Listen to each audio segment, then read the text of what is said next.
Hey there, connoisseurs. It's Rod with Pow Group. Welcome back on the Pursuit of Wealth, your home for MJ stocks, crypto assets, news, and interviews. Today is Wednesday, January 22nd. Happy hump day. Hope you're well. And in this video, we're going to be discussing the news of the day. Derek Maltz. This has a lot of people freaking out. The new DEA administrator. He's the interim administrator. I will say that. We have to remember that this isn't a long-term position. It's more than likely going to be a replacement that comes in the next couple of months. And we got some news today about RFK Jr.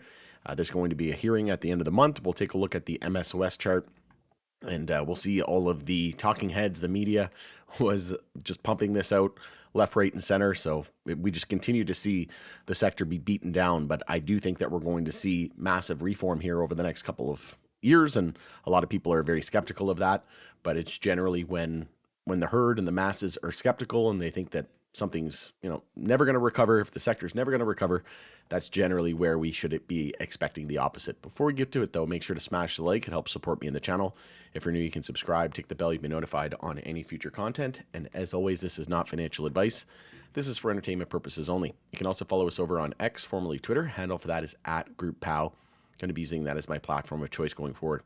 I'm also looking after my daughter at the moment. My partner's currently at the mall shopping, and she's just munching on a snack here in the background, so hopefully she's not too distracting. She turns 1 year old tomorrow, so exciting. The first birthday, the big one, and time flies. But it's been an absolute, it's been awesome. It's been an absolute pleasure, and life has been completely different ever since we welcomed our daughter into the world. And if you're somebody who has a young son or daughter, you can probably relate. It's the best feeling in the world. So looking forward to it tomorrow, and we'll be throwing a big bash for her on the weekend as well. But jumping right to it, MSOS here on the daily time frame, the bloodbath continues. So we closed at the low of the day today. Not looking too hot. I mentioned in previous videos that we had a descending triangle. We also had a daily bear flag, which gives us lots of confluence and reassurance that we're probably going to see another leg down. And sure enough, we did lose support there. We hit 339 was the low, and actually it's a double bottom right now at 339. But closing near the low of the day, I wouldn't be surprised if we did see another leg lower and drop to a lower low here, lose that support at 339, and then the measured move would bring us down to around 306.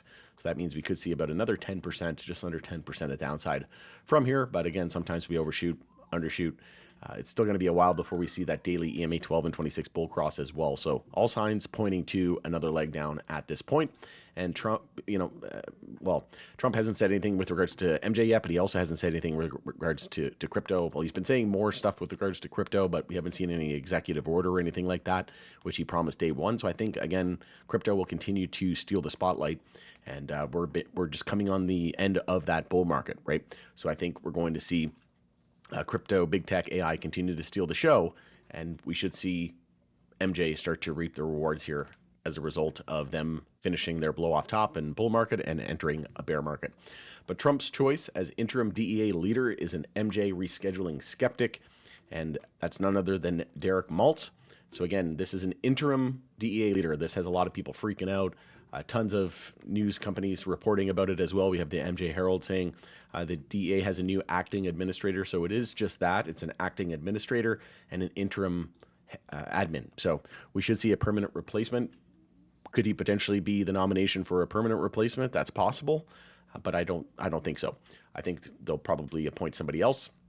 And if you recall, what I've been saying on this channel, the new administration seems to be, and we're seeing it in Canada as well, Trudeau resigning, saying he's not going to rerun, and Pierre Poilievre, he's very, anti-tax. He says, he wants to lower taxes, bring back, capitalism and business and etc. There's tons of things. He said common sense, and that's kind of the common theme right now.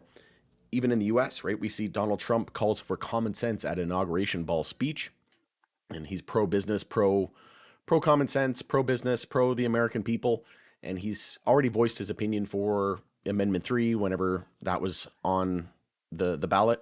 He said he was going to vote yes for it. He encouraged everybody to do so as well, and he said he supports medical, doctors. The things he's been seeing from doctors about the medical side of MJ has been phenomenal, so he's a big supporter of it.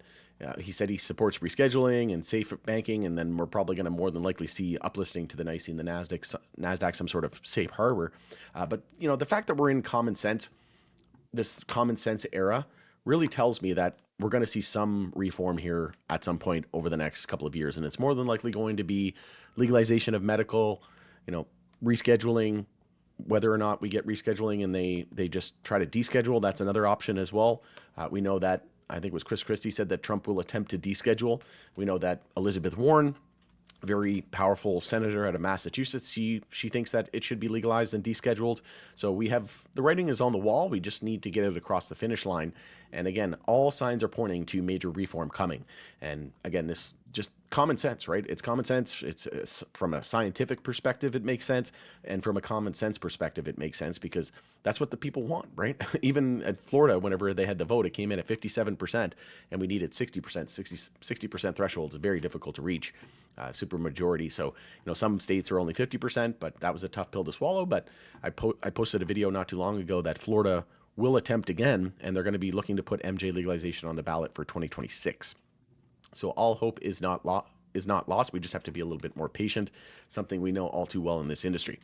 And then the Green Market Report, they reported saying the DEA judge sends MJ rescheduling dispute to the administrator. So the new administrator is no longer Ann Milgram.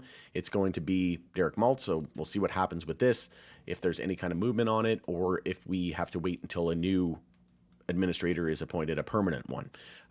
That's a complete guessing game at this point, right? Nobody knows. So we'll see what happens, but I'm hopeful that we'll see somebody come in, and there's some more information with regards to what Trump may do here in just a moment. But the industry remains cautious about DEA chief due to past statements. And again, he's been a skeptic and actually not in favor of rescheduling. There's some more information as well in just a moment regarding schools, but Trump's new DEA chief not a supporter of MJ rescheduling. We had Normal saying a career drug warrior named acting DEA administrator. So lots of negative headlines, but again, I want to remind everybody it's just an interim administrator. So I think, everybody's kind of freaking out here. I don't think that it's warranted at this point. We just don't know. We don't have enough information yet. And again, it's an interim administrator, so I don't understand why everybody's pulling their hair out at the moment. But former DEA Special Agent Derek S. Maltz appointed acting DEA administrator. We had the MJ Business Times reporting on it as well. The appointee said in May that if science supports MJ rescheduling, then so be it. But it's been crystal clear that the Justice Department hijacked the rescheduling process, placing politics above public safety. I don't know how he thinks that. If anything, the DEA has been gaming it, and there's been allegations that they've been conspiring with anti legalization groups. So we'll see what happens here. But I am hopeful that we'll see some reform here soon. Also, Trump's new DEA head blamed MJ for school shootings and claimed rescheduling push was politically motivated. This just doesn't make any sense. This is not common sense, so I can't see it staying in this new administration because that just makes absolutely zero sense. How can it be blamed for school shootings?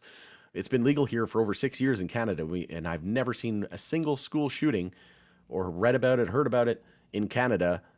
And I don't even think we've had a school shooting, let alone one that was attributed or blamed on MJ. So it just makes absolutely no sense to me. I think that's quite asinine if you ask me. But MJ rescheduling feared dead following appointment of new DEA Administrator Maltz. This is from Business of MJ. So again, more FUD just circulating. But again, I don't see the point on freaking out here at this point. It's just it's an acting administrator, an interim administrator, just like the SEC has an acting chief commissioner, I guess. The chair, I guess, is the more appropriate term. It's Mark Ueda. So again, we're going to see Paul Atkins come in soon, but he has to go through all of the regulatory gauntlet and red tape. So we have an acting SEC chair right now, and that's Mark Ueda. But we know that Paul Atkins has been nominated to be the chair. So again, it's a very similar scenario here with the DEA compared to the SEC. We just don't know exactly who the permanent replacement is. It hasn't even been nominated yet. So we'll see what happens here. I think it's a little too early to tell and a little too early to be freaking out. And again, what Trump wants, Trump gets usually. And again, I'm from Canada. I'm not a supporter of either side of the aisle. Try not to get political in this channel. I just call it as it is and what I honestly believe. And I think that we're entering a new era, pro-business, pro-common sense, and pro the American people. And right now, common sense, the science points to legalizing, right? And the people want it. And it's going to create tons of jobs. It's going to create tons of tax revenue. and that would be music to Trump's ears, right? We know that they just created an executive order to create DOGE, the Department of Government Efficiency, and cut down on government spending. So again, music to their ears about bringing in jobs and making America great again, and all these tariffs and everything. So I think it makes a lot of sense. But Trump's pick for Attorney General, and that would be Pam Bondi, refuses to say where she stands on MJ rescheduling or federal enforcement priorities. So again, I really don't think it's anything to sweat about. I think, like I said, they're under the Trump umbrella now, and I think he will get what he wants at the end of the day. What Trump wants, he usually gets. Love him or hate him, you can't deny that fact. But President Trump will decide MJ rescheduling and federal reform. This was the MJ Biz Daily article from today, January 22nd. So again, this is in line with what I'm thinking, right? It doesn't matter, it's coming from the top down, and I do think that he will attempt to deschedule. And at the very least, I think there'll be rescheduling. I think there'll be safer banking, and I think there'll be a very big push. If they don't deschedule it and then leave it up, the States Act, leave it up to the states, we should see legalization of medical over his term.